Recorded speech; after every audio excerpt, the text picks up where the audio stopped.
పరమేశ్వరి అఖిలాండేశ్వరి ఆది పరాశక్తి పాలయమా. మా ఊర్లో ఉన్న ధర్మ చెరువు దగ్గరకు వచ్చినాం. చెరువు చూడండి ఎంత బాగుందో. నమస్తే ఫ్రెండ్స్, అందరు బాగున్నారా? నేనైతే చాలా బాగున్నాను. దసరా పండుగకి అయితే ఊరికి వచ్చినాము. మీరందరు అడుగుతున్నారు కదా మీదే ఊరు, మీరు ఎక్కడ ఉంటారా అని. నాకు వచ్చే కామెంట్లు అయితే ఎక్కువ ఏ ఊరు అనే అడుగుతున్నారు. ఆల్రెడీ నేను ఒక షార్ట్ వీడియోలో చెప్పిన, ఒక వీడియోలో కూడా చెప్పిన. కొత్త సబ్స్క్రైబర్స్, కొత్త వాళ్ళు, చూడని వాళ్ళు ఏమో మళ్ళీ అడుగుతున్నారు. అయితే ఇప్పుడు మా ఊర్లో ఉన్నా కదా, మా ఊర్లో ఒక చెరువు ఉంటుంది. అట్లనే మేము దసరా పండుగ రోజు అమ్మవారి దగ్గర ఎట్లా ఆడినాము అవన్నీ వీడియో తీసిన, చూపిస్తాను, వచ్చేసేయండి. దసరా రోజు పొద్దున అయితే అమ్మవారికి పూజ చేయించినాము. సాయంత్రం అయితే బతుకమ్మ అయితే ఎంత మంచిగా ఆడినామో. చిన్న పిల్లలు, పెద్దవాళ్ళు, ఊరు కోడన్లు, ఊరు ఆడపడుచులు అందరు కలిసి మంచిగా బతుకమ్మ అయితే ఆడినాము. ఇక్కడ బతుకమ్మ చాలాసేపు ఆడినాం కదా, నేను కొంచెమే క్లిప్ యాడ్ చేసిన. మళ్ళీ అమ్మవారికి అయితే పూజ అవుతుంది. అమ్మవారి పూజ అయిపోయిన తర్వాత ఉడిబియ్యం పోయాలంటే మళ్ళీ ఉడిబియ్యం కలుపుతున్నాం. ఇక్కడ మా ఊర్లో అమ్మవారిని పెట్టబట్టి 17 సంవత్సరాలు అవుతుంది. అంతకుముందు కూడా పెట్టారు కానీ మధ్యలో కొన్ని రోజులు ఆపిర్రు.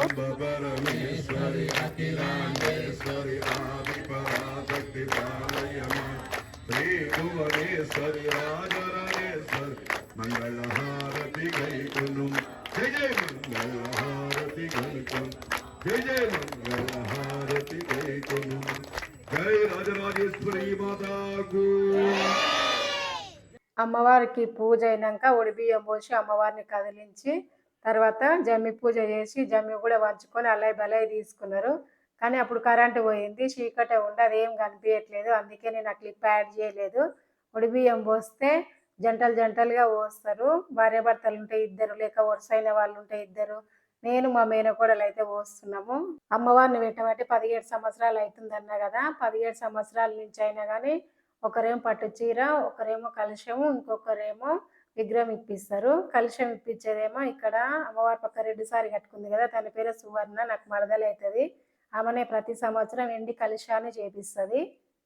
ఇంకా ఊర్లో చాలా మంది అయితే చందాలు రాస్తారు. అన్నదానం రోజు కూడా చాలా పెద్దగా గ్రాండ్గా చేస్తారు. ఆ రోజు కూడా చాలా మంది ఇస్తారు. ఈరోజు ప్రసాదం అయితే గులాబ్ జాము. ఇప్పుడు అమ్మవారికి పెట్టింది బంగారు ముక్కు పుడక ఉంది రైట్ సైడ్లో. ఆ ముక్కు పుడకనైతే లక్కీ డ్రాలో తీస్తారనమాట. 100 రూపీస్ కట్టి లక్కీ డ్రా రాపించుకుంటారు. లక్కీ డ్రా అంటే అన్ని కూపన్లు ఒకే దాంట్లో వేసి ఊపి ఒకటి తీసి అది లక్కీ డ్రా అంటారు కదా. మా ఊర్లో అట్లా కాదు. 515 ఉన్నాయనుకో కూపన్స్, ఒక దాంట్లో వేస్తారు. ఇక్కడ 514 ప్లేన్ చిట్టీలు వేసి ఒక్కటి అమ్మవారి పేరు వేస్తారు. ఇక్కడ 515, అక్కడ 515. అక్కడ ఒక చిట్టి పేరు తీస్తారు, ఇక్కడ ఒకటి ప్లేన్ వెళ్తుంది. అందరికి ప్లేన్ వెళ్తుంది. ఎవరో ఒక్కరికి అమ్మవారి పేరు వెళ్ళిందనుకో వాళ్ళకు లక్కీ డ్రా ముక్కు పొడికి ఇస్తారనమాట. ఇంకోటేమో అమ్మవారికి కట్టించిన పట్టు చీర వేలం పాట పాడుతారు. అది మాత్రము ఫస్ట్ 2-3 పాడంగానే టైమింగ్స్ పెడతారు. ఆ టైమింగ్స్లోనే ఎవరు లాస్ట్ పాడితే వాళ్ళకి.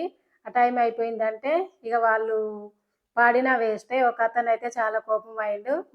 అమ్మవారి యొక్క కలశాన్ని వేలం పాటలో ఉంచడం జరుగుతుంది. భక్తుల ఆవేశానికి లోను కావద్దు. తమ యొక్క అదృష్టాన్ని పరీక్షించుకోవాలి.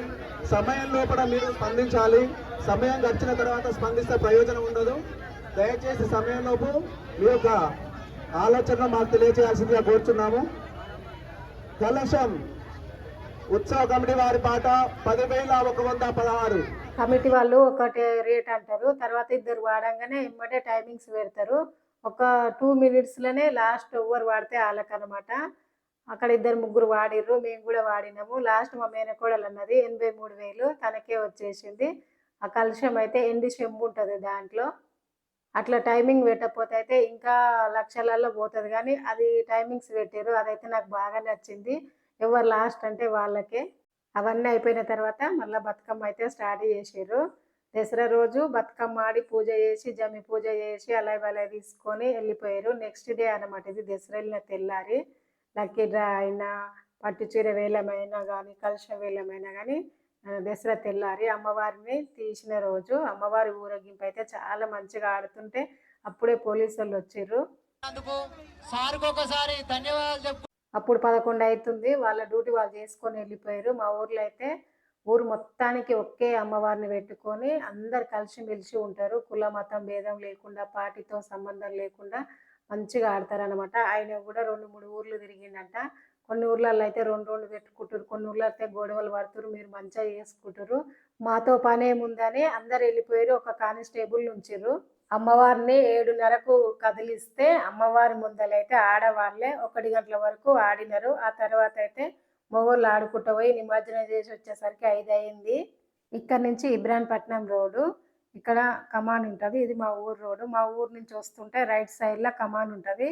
ఆ కమాన్ నుంచి లోపలికి వెళ్ళినామంటే గుట్ట ఉంటుంది. ఆ గుట్ట దిగితే చెరువు వస్తుంది. నేను కూడా ఎప్పుడు చూడలేదు, ఇదే ఫస్ట్ టైము.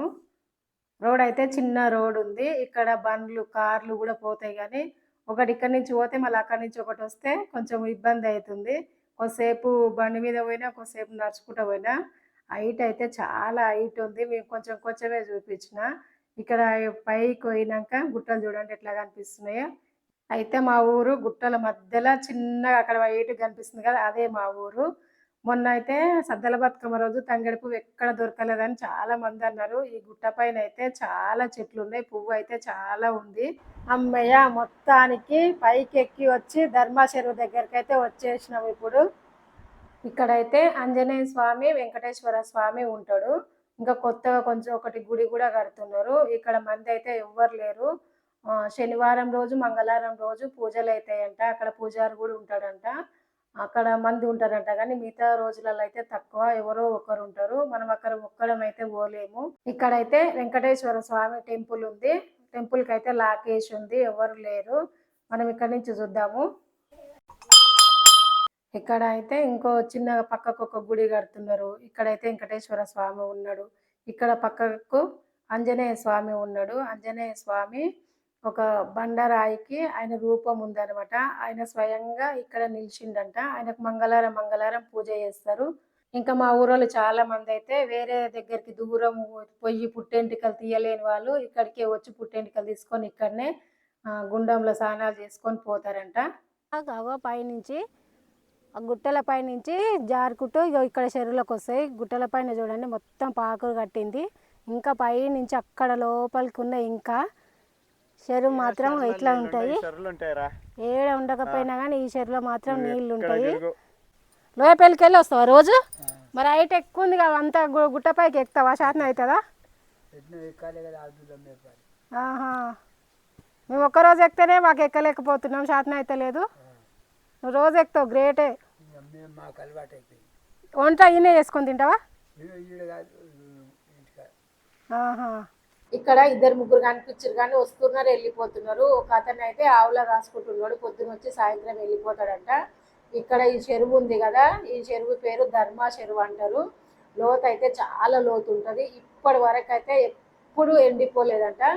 ఈ ఇళ్ళకు వచ్చే నీళ్ళు మాత్రం వేరే కాలువల నీళ్ళు కావు, ఓన్లీ వర్షం పడ్డప్పుడు నీళ్ళు ఆ చెరువుల జల నుంచి వస్తాయి. లోతు అంత లోతు ఉండడం వల్ల అది మాత్రం ఇప్పటి వరకు ఎండిపోలేదు. నిండి ఇక్కడ నుంచి అలిగెళ్ళి కిందికి ఇట్లా గుట్టలకి వెళ్ళి మళ్ళీ కిందికి జారుతాయి. అక్కడ జారేటప్పుడు మస్తు ఇట్లా జలపాతం లాగా దుంకుతాయి అన్నమాట. ఆ జలపాతం దగ్గర పోయినోళ్ళు, చూడడానికి పోయినోళ్ళు చాలా జాగ్రత్తగా ఉండాలి. అక్కడ పాకురు కట్టి మనం అక్కడ కాళ్ళు పెట్టినా కానీ స్లిప్ అయ్యే ప్రమాదం ఉంటుంది. మా ఆయన అయితే చాలాసార్లు వెళ్ళిందంట. ఆయన తోలకపోతేనే నేను పోయినా, నాకు మాత్రము తెలియదు ఇప్పటి వరకు అయితే. అన్నంగా విన్నా కానీ పోలేదు, ఫోన్లలో చూడడము అన్నంగా తినడమే, కానీ ఇప్పుడే ఫస్ట్ టైం పోయినా నేనైతే. ఇక్కడ చూస్తుంటే మస్తు మంచిగా అనిపిస్తుంది నాకు.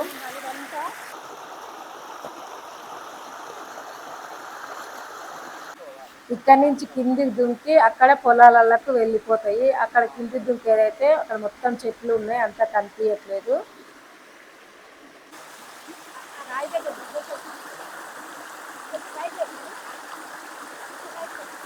మేము అక్కడ కొద్దిసేపు ఉన్నాము, వర్షం స్టార్ట్ అయ్యింది. మళ్ళీ వర్షం వస్తే రోడ్డు బాగాలేదు, పోనీకి బండి పోదని తొందరగా వెళ్ళి వచ్చేస్తున్నాము. ఇంత పైకి ఎక్కాలన్నా కానీ రోజు ఎక్కే వాళ్ళైతే చాలా గ్రేటు. మాకైతే అంత పైకి ఎక్కేసరికి కొంచెం దమ్ము వచ్చినట్టు అయింది, అలవాటు లేక. మేము ఉండేదైతే సిటీలో, పండుగకు ఊరికి వచ్చినాము.